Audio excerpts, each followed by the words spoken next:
Friends, ഇന്നൊരു കിടിലൻ കടലക്കറി ആയാലോ?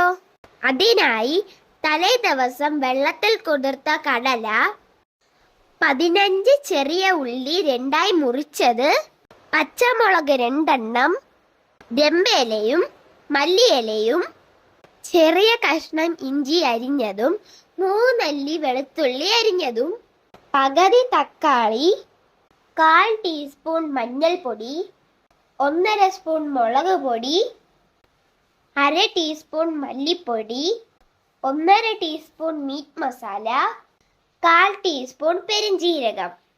സ്റ്റൗ കത്തിച്ച് ചട്ടി വെച്ച് ചൂടാകുമ്പോൾ മസാലകൾ തട്ടി പച്ചമണം മാറുന്നത് വരെ വറുക്കുക.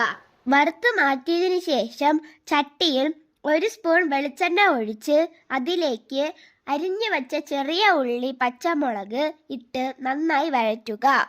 വഴറ്റിയ ഉള്ളിയിലേക്ക് വറുത്ത് വച്ച മസാലയും തക്കാളിയും ഇട്ട് 2 മിനിറ്റ് വഴറ്റുക. ഫ്ലെയിം ഓഫ് ചെയ്ത് മസാലക്കൂട്ട് കുതിർത്ത് വച്ച കടലയിൽ തട്ടി വേവിക്കുക. കുക്കറിലാണ് വയ്ക്കുന്നതെങ്കിൽ 2 വിസിൽ മതിയാവും. കുക്കറിൽ ആവി പോയതിനു ശേഷം അത് തുറന്നു നോക്കുക. നല്ല മണവുമുള്ള നല്ല ടേസ്റ്റിയുമുള്ള കടലക്കറി റെഡി. വീണ്ടും ഒരു നല്ല റെസിപ്പിയുമായി ഞാൻ എത്തും.